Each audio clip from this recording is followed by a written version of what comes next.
వక్ఫ్ సవరణ బిల్లు అని చెప్పి కేంద్ర ప్రభుత్వము బీజేపీ ప్రభుత్వము తేవడము చాలా దురదృష్టకరం. చట్ట ప్రకారంగా ఏ మతం పైన ఏ పార్టీ రాజకీయాల పార్టీలు కానీ ఏ మతం పైన ఆస్తులు కానీ వాళ్ళలో మతపరమైన జోక్యాలు చేసుకోవడము అనేది చట్ట వ్యతిరేకము. దానికి కాంగ్రెస్ పార్టీ పోరాడుతున్నది. న్యాయస్థానాల్లో కూడా న్యాయస్థానం సుప్రీంకోర్టులు కూడా వాళ్ళకు ముట్టకాయలు వేయడము జరిగినది. మేము అడుగుతున్నాం, మోడీ గారు వక్ఫ్ బోర్డు ఆస్తుల పైన సవరణ చట్టాలు తెచ్చి ఆస్తులు ఆదాని అమ్మానికి అమ్మాలనే పరిస్థితితో ప్రైవేటీకరణ చేయాలనే ఆలోచనతోనే మతద్వేషాలు తేవాలా అనే ఆలోచనతోనే చేస్తున్నారు. భారతదేశంలో మేము ఉన్నాం. భారతదేశం అంటే లౌకిక దేశం. ఈ లౌకిక దేశము మన ఫ్లయాష్ పార్టీక జెండాలోనే ఉంది, మన జాతీయ జెండాలోనే ఉంది. పైన కాషాయము అంటే హిందువులు, మధ్యలో తెలుపు రంగు అంటే క్రైస్తవులు, కింద భాగంలో ఆకుపచ్చ ఉన్నది ముస్లింలు. సౌదీలో కానీ పాకిస్తాన్లో కానీ అరబ్ దేశాల్లో కానీ ముస్లిమ్స్లకు ఆకుపచ్చ. ఈ విధంగా జాతీయ పతాకంలోనే ప్రతి ఒక్కరు సెల్యూట్ చేసే జెండాను కూడా, నేషనల్ ఫ్లాగ్ కూడా పెద్దలు రచించినారు. ఎందుకంటే లౌకిక దేశం భారతదేశం అని. అలాంటి దేశంలో మీరు హిందూ ముస్లిం అనే చిచ్చు పెట్టేదానికి రాజకీయ కుట్ర పన్నుతున్నారు. ఆస్తులు లాక్కోవడం ఒకటి, కుట్ర ఒకటి. ఎందుకు అడుగుతున్నారు? మా వక్ఫ్ బోర్డు, ముస్లిం వక్ఫ్ బోర్డులలో హిందువుల పాత్ర దేనికి ఉండాలా? మళ్ళా మన ముస్లిమ్స్ ఏమంటారు, మీ దేవాలయాల్లో మాకు ఇస్తారా అని అడగడము, విద్వేషాలు మా దేవాలయాలతో పని ఏముందని హిందువులు అనుకోవడము, ఈ విధంగా చిచ్చు పెట్టాలా అనే ఒక మాస్టర్ ప్లాన్తో ఈ బీజేపీ పార్టీ దీన్ని చట్టసభల్లో మద్దతు ఇచ్చింది. ఈ రాష్ట్ర ప్రభుత్వం చంద్రబాబు నాయుడు గారు కూడా మేము చెప్తున్నాం, మీరు రాజకీయ భవిష్యత్తు కావాలంటే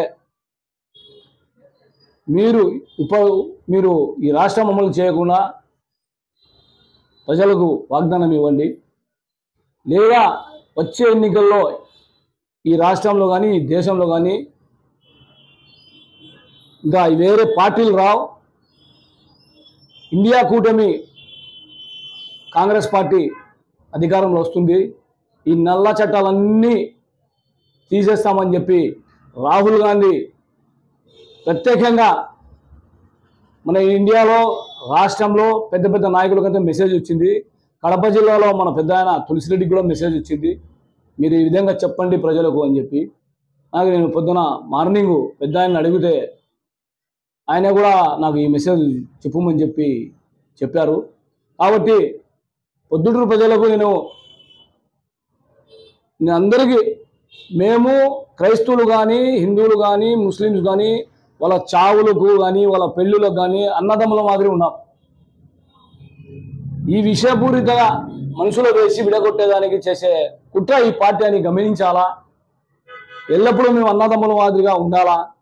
ఇవన్నీ పండించుకోకుండా హిందువులు మా సోదరులు కూడా ఏదైనా కార్యక్రమం చేసుకొని పాల్గొని వాళ్ళు కూడా వాళ్ళ నిరసన తెలపాలని చెప్పి, ఇక మీదట కార్యాచరణ ఏదైనా జరిగితే కాంగ్రెస్ పార్టీ ముందుండి పనిచేస్తుంది. రిలే నిరాదీక్షలు కానీ ఏదైనా ప్రోగ్రామ్స్ కానీ. ఇంకొకటి ఫైనల్గా మేము పొద్దుటూరు అన్ని మతాల వాళ్ళకు మన కాంగ్రెస్ పార్టీ అండగా నిలబడి సుప్రీంకోర్టులో ఒక రిట్ వేసేదానికి కూడా మా వంతు సహకారం చేస్తాం. మన రాష్ట్రంలో 175 నియోజకవర్గాలు ఉన్నాయి. ఒక్కొక్క నియోజకవర్గంలో ఒక రిట్ వేసి నిలబడితే ఆ కేసులు అవి క్లియర్ అయ్యాలకు వీళ్ళ పరిమితి కూడా అయిపోతాయి. ఆ తీర్పులు వచ్చేందుకు కాంగ్రెస్ పార్టీ అధికారంలో వస్తుంది, ఈ చట్టాలన్నీ రద్దు చేస్తాము. కాబట్టి ప్రజలందరూ మభ్యపడకుండా ఈ బీజేపీ పార్టీ మీరు అందరూ కులమతాల అతీతంగా మీరు దాన్ని ఖండించాలి. అలాగే నా క్రైస్తవ మిత్రులకందరికీ నేను కోరుకుంటున్నా, ఈ విధంగా మైనార్టీల పైన ఇప్పుడు ముస్లిమ్స్ పైన వచ్చారు. పెద్ద ఆస్తులు ఉండేది ఒక క్రిస్టియన్సులు, తర్వాత వాళ్ళకు టార్గెట్ క్రైస్తవుల ఆస్తులు లాక్కోవడం. ముస్లిమ్స్ అని చెప్పి మేము వాళ్ళకు ఇది అనుభవిస్తున్నాము, ఈ రిజిస్ట్రేషన్ ఉన్నది, మేము ముస్లిమ్స్ అని చెప్పి పత్రాలు చూపించమంటారు. అలాగే మీకు కూడా చేస్తారు. కాబట్టి ఏదైనా కార్యక్రమం చేసినప్పుడు మీరు కూడా పాల్గొనాలని చెప్పి క్రైస్తవ, హిందూ, పొద్దుటూరు పట్టణ ప్రజలకు కులమతాల అతీతంగా మేము వేడుకుంటున్నాము.